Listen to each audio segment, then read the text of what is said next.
Well, hello Internet again. Well, this is the second part of, I guess will be a short series of videos of revolving around computer gaming. So, on the previous video, I showed you how, well, basically my old computer, 2007 Gateway computer, that was the outgoing computer. Now, today, I want to show you the new computer that replaces it. It's a CyberPowerPC. It's the e-gamer, which is the one of the lower priced models that they have. And what I did is that I customized it after I did a lot of research on YouTube, mostly Bitwit and Pulse Hardware. So shout out to those guys. They put out excellent content. And I had actually assembled a list of components to buy my computer. But in the end, uh, ironically, I went to Walmart and I saw these gaming computers, and I've read, on their channels that pre-built computers are really bad, and that they have a lot of issues, and that they put very bad quality components on them, and that they're overall not a good value. So I went not to buy it at Walmart or at Best Buy or anything like that. So I actually went to the CyberPowerPC webpage and I assembled my own.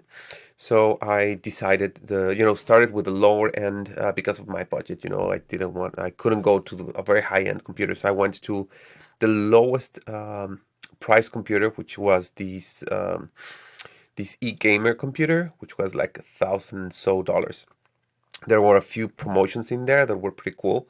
I got myself a gaming chair as well for $100, and it came in with a free CyberPower mouse pad. In addition to that, there were some good prices here and there, some sales going on some of the components. So what I did is that I swapped out some components. A few things that I did is I replaced the AIO, the all-in-one unit, the liquid cooling unit that cooled the CPU. I removed it. I didn't want to get into AIO. I know that it looks cool and everything, and it's supposed to be the best thing for cooling your CPU.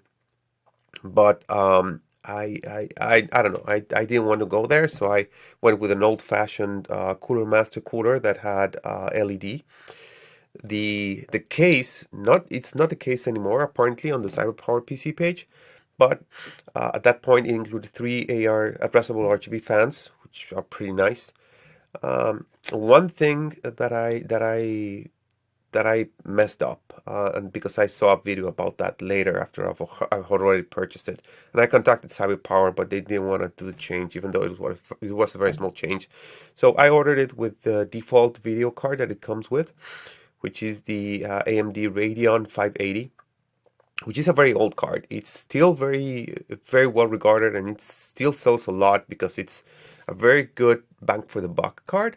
But since I was financing these and buying these, I should have gone with the 5500 XT, which is basically what replaces this card, but with the newer generation of drivers, and I messed up there. But anyways, it was just a $9 difference. I never saw that. I also changed the motherboard. I downgraded the motherboard. The one that it had included Crossfire, and it was a very nice motherboard. I really don't need Crossfire, which is to add, more than one video card. So what I did, I downgraded it to the lowest possible motherboard, but thankfully the B550 chipset motherboards are already there. The previous generation of B450, actually, you cannot even get them with those boards. So that was good because, I think that at a lower price point, I think that I got a really good board. It's very basic, but it's still, the newest chipset and newest design. So I think that it was a good option in the end. The other thing that I did upgrade, saving a little bit on the motherboard, and saving a little bit on the liquid cooling, I upgraded my memory to 16 gigabytes of 3200 megahertz RAM. Everywhere, everyone says that basically AMD chipsets benefit a lot from higher clock speeds on the memory. So it included a 3000 megahertz clock speed memory, but I upgraded it to 3200. I also changed the hard drive. Well, it's not a hard drive per se, it's an M.2 NVMe drive, which is blazingly fast. 500 megabyte Western Digital Blue. And I already had, because I had a few old laptops that stopped working, that broke. I had an old 500 gigabyte SSD, so I wanted to install it there. So it was not a bad option, to have that. And in overall, I would have a 1 terabyte of storage, which is pretty decent. Eventually I can buy either another SSD or whatever if I start getting into storage issues. So basically, that's all I did. Well, one more thing: the motherboard does not come with Wi-Fi. So in my case, in my house, on the basement where I have a computer, I don't have an Ethernet outlet, and I don't have the router here or anything. The router is actually upstairs. So I have to use Wi-Fi. So I needed to have Wi-Fi on this computer. I didn't get a monitor. I'm still using my trusty monitor from that Gateway computer back from 2007. It works really well. I have a special DVI to HDMI adapter, so I connected it to. I didn't have actually a DVI cable, but I have tons of HDMI cables. So I just got that adapter. I had it on a box of cables from a long time ago. I don't even know why I purchased it for, but it worked really well. Yeah, I was able to connect it. Now, as for my thoughts on the computer, I would like to tell you that this is the best computer that I have ever purchased, that it was a really good decision, and I think it's halfway there. It's not a bad decision. I mean, the computer performance is amazing. I'm not a triple A gamer. I'm not gonna be, I'm not a pro gamer, so I'm not gonna be playing eSports, which you don't need like a super powerful computer for that. I don't do streaming, so I also don't need a powerful computer or a card that does streaming very well, or a lot of memory. I do a little bit of YouTube video editing, but not very heavy, so I don't need, I don't record at 4K or anything like that. So I don't need the horsepower. I think that with the specs of this computer is a very decent mid-range gaming computer that will practically run everything you throw at it, even at max settings. The only game that I started with just a little bit is Red Dead Redemption 2. I maxed out all the settings, so I probably just need to play around a little bit with the settings and get it a little bit down, and I think that it'll run perfectly. So every other game, I don't have a lot of new games, but everything I've thrown at it has been perfect so far. Now, as far as the computer itself, and what to expect when you buy a CyberPower computer. Well, first of all, you kind of have to know what you're doing. As was my experience, for example, as I told you, the card, I messed up the video card, and it's something that they don't really tell you, and you cannot make the change afterwards. So they don't do a very good job at telling you what you need. They don't tell you, okay, so if you want to do video editing, or if you have the need of of certain type of games, but you don't want to go very high resolution, you would just want to play at 1080p. They don't really help you a lot. There's some things there that say 1080p, but I don't think that it's very accurate, and I personally don't think it works very well. I may be mistaken. I didn't spend that much time in the site, but I didn't feel like I was being helped by the site. Maybe if you call, maybe they'll help you. I don't know, but just as far as browsing through the site, everything that I knew how to put it together and what components to take out, what components to take in, were thanks to the lot of YouTube videos that I've watched to assemble my own computer. So that's how I came up with spec. Now, the computer itself is beautiful. It's very nice looking. I actually paid the extra $19 to do the pro wiring, as they call it, which is to make sure that all the wires are neatly zip tied and they are routed so that you have good airflow inside the case. And everything looked good. When I opened it, it was very nice. I didn't do an unboxing video because I opened it up with my family and stuff. But when I unboxed it, the first thing that popped was that I couldn't take the rear panel off. I took the front panel off because when they ship with this like foam inside so that the components don't shift during transit, which is pretty nice. You know, there was an option to pay for an additional very special formed foam to protect your components, but they include it anyways. I don't know what the difference is between the extra charge and the one and what's included, but it includes a formed foam that, you know, helps protect your components from shifting during travel. Because, for example, the video card, you know, it's a big, heavy video card that's just on a very thin connector. So that thing, if it moves a lot, you know, it can snap. So they put that foam in there to avoid that.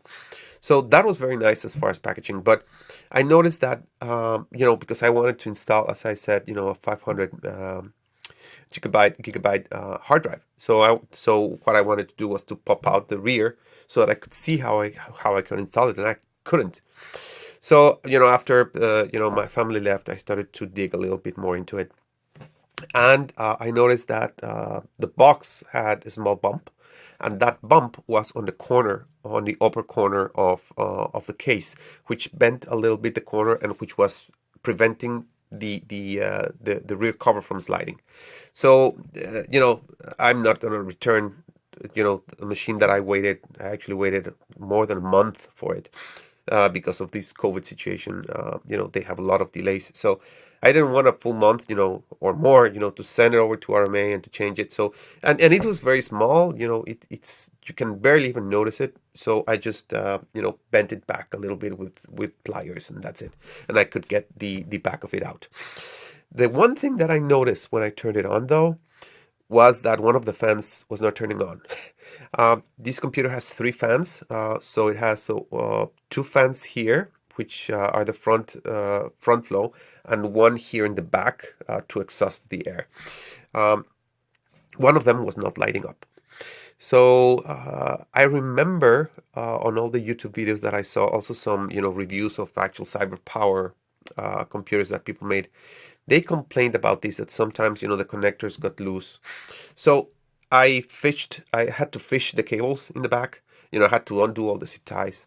And I fished the cable, and I figured out that the connector that was going to the controller, there's a little board in the back. That's the controller for the RGB, so that all the RGB fans turn with the same color. There's a button on the top that controls the color, so you can have like a specific color, or you can have like rainbow color. You know, it goes through different setups. So it's a little board that does that. That's on the back of the case. So the little connectors that were there, the connector that powered, you know, there's two cables going from each fan. So one is the power and one is the RGB control. So the RGB control was the one that was a little bit unplugged. It was taped with, you know, with that black electrical tape, but that tape didn't do the job well of holding on to that. So I actually removed the tape and just reinserted it and didn't reattach the tape. I mean, it's not like it's going to be moving. So that turned on my LED. But one other complaint that people have about these CyberPower systems is that they noticed that the fans are flipped. So I had to make a correction here. I changed the fans from where I had originally reoriented them. I originally flipped them both. So the 2 intake fans, I flipped them over, and I later realized that actually they were intake fans. So I'll tell you how I did that. And on the other fan, it was, well, both were intake. All 3 were intakes. So basically all the air, all fresh air from the outside was coming in to the inside of the case, but there was no exhaust fan. So basically there was no airflow. So what happens is that all the air comes in from the outside and then stays here and starts heating up, which is not good. What you need to have is some way to get it out of the case. So you need to get that hot air out of the case. So that's airflow. So I found this out because ASROCK, which is the manufacturer of the motherboard, has a software to allow you to overclock it. But I'm not gonna go into overclocking, but it tells you, the temperatures, and you can play around with the fan speed, depending on what's the temperature, at which temperature you want them to go at a certain speed. So what I did is that I used that tool to monitor the temperatures of the fans and of the CPU, and I noticed that when I had my original layout of the fans, I had around 91 degrees Celsius on the fan. When I went to this setup that I have here, which is those two um, intake fans are the original position that CyberPower shipped them in, and I just flipped the rear fan to make it an outtake fan, and that reduced my temperatures to 85, 86 degrees Celsius. So I'm still a little bit hotter than I would like to. Those temperatures were measured with doing a render of a video on Handbrake to when I downloaded the video from my phone. I processed it to Handbrake, then I got it into the video editor, and that's where I noticed this. So that was a good test for me to check the temperatures with something that was actually tolling a lot on the processor. So this layout worked best, but I think that I still need one more fan, and I think that I'm gonna do it kind of like the exhaust fans that you can find on in restrooms that take all the air out, all the hot air out. So I think that on the top of the case I'm gonna install one more fan. I still have one more free fan header on the motherboard, so I think that I'll install one more. Unfortunately, CyberPower does not sell parts, so I wanted the exact same fan, but I cannot get it. So I'm gonna get a different fan. I'm thinking which one to put in so that it doesn't mess up with the visuals, with the aesthetics. But I want to get something that's nice. So I'm thinking about a Cooler Master. The only difference is that the blades also light up. I mean, that's nice, but they now break with how these other two fans are. So on the top, maybe, just maybe, that one fan won't look as bad because it's going to be looking down. It's going to be a little bit hidden, and it's going to glow the light downwards. So hopefully it won't break the aesthetics. And since I'm going to connect it to everything, it's going to have the same hue, the same light. So hopefully it won't mess things up. The other thing that I noticed was that the system was a little bit loud, because of the fans. And what I noticed also is that the case fans, these three fans, they were not connected to the motherboard. They were connected via a Molex connector directly to the power supply. So they were permanently being turned on and not being controlled by the UEFI or the BIOS to control the speed of the fans depending on what it needs. So I actually had to fish out the motherboard manual and connect the fans to the actual headers on the motherboard. One very big quality issue that I have with this computer, well, all of those are quality issues in my point of view. But another big issue that I found was that the motherboard has what's called an I/O shield, which is the part that that sits in between your motherboard and the case. The motherboard has just bare connectors like floating, and the I/O shield protects all of that. So the I/O shield in this particular case causes the I/O shield to shift between it's not the correct height.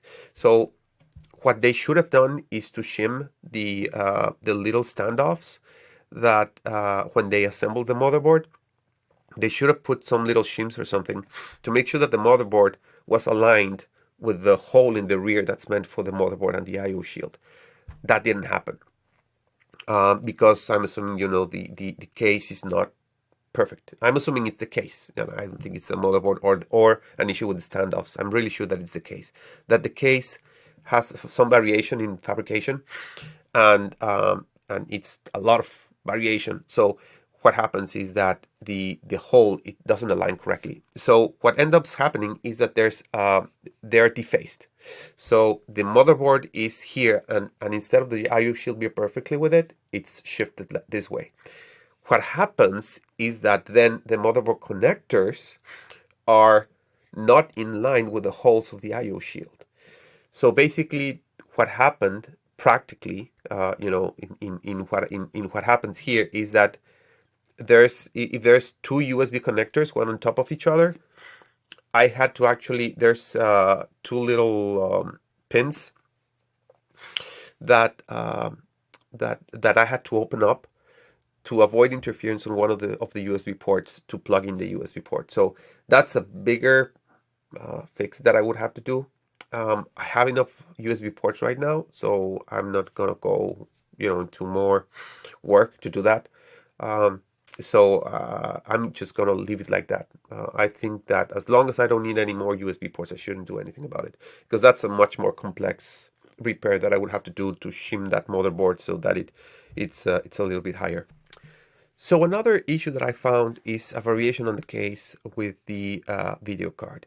So the video card, it has two rows of connectors. These video cards take up two slots on the back.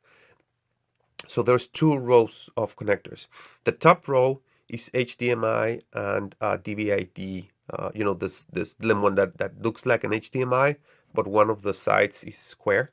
The HDMI is kind of like is slanted on the sides, but this connector, one of the sides is slanted and one of the sides is straight. So that row of connectors sits on top, on like the top slot, and at the bottom slot there's a big DVI connector. So I don't know if they assume that you're going to use the DVI connector to connect it, because that's pretty free. But the row on top is too close to the top slot of the case. So the HDMI connector is very tight. So I was actually able to connect it. I mean, there's no issue, but it's too tight. So I have to get a different, either a DVI connector, standard square big DVI connector, or I have to get a different HDMI cable that's thinner. So overall, there were some issues with the computer that I didn't like. Overall, the components are good. Thankfully, there's no quality issue with the components themselves. It's just with the assembly, and with the lack of support from CyberPower. I didn't reach out to them to any of these issues. After they didn't want to change a component for $9, which, I understand that maybe more than that, not having that component and having to ship from China. But they could tell me, if you're willing to wait one more month, we can do that for you, but you'll have to wait one more month until we can actually get the card that you want. Then it would be my decision. I would have said, okay, that's fine. I don't want to do that. But they didn't even give me the option. So pre-sales, there was no support. Post sales, there was very bad support, and then quality wise, it was very bad. So so be aware, if you're looking to buy a pre-built computer from there's two major brands, iBuyPower and CyberPower. I don't know if CyberPower and iBuyPower have the same issues. Because I was going to buy a CyberPower. The iBuyPower were a little bit more expensive and were a little bit more limited on options. So that's why I went with CyberPower. So I'm not sure if iBuyPower will have the same issues or not. And also, I to be honest, I liked the case of the CyberPower machine. It's a beautiful case. That's one thing that I have to say. It's an absolutely beautiful case. Even though it's not built, very well. So overall, those are my considerations on this CyberPower computer. So now let's turn it on. Let's see how it looks. And then what I'll do is that I'll post another video eventually of some video captures of some games that I played on it, so that you can see how it performs. I'm still struggling a bit to have the overlay to show the temperature and the FPS and all of that to have more information. But I don't know if I'll get that in time or not, because I don't plan to do a lot of computer related videos because as I said, my main hobby, as I said on my previous video, my main hobby is radio control helicopters. So, um, and one of the big uses for this computer is going to be the simulators for those helicopters, and to edit my YouTube videos for my flights that I do on those helicopters, and for recording and editing the podcast that I do on radio control helicopters. So I'm very much into that hobby, and this is in part of a tool for that. So I don't plan to do a lot of computer videos. I'll be answering, of course, any questions that I can on my videos. But the next probably 1 or 2 videos, no more than that. I'll try to make some gameplay videos, and see if something else comes up. Okay, so thank you very much, and see you next time.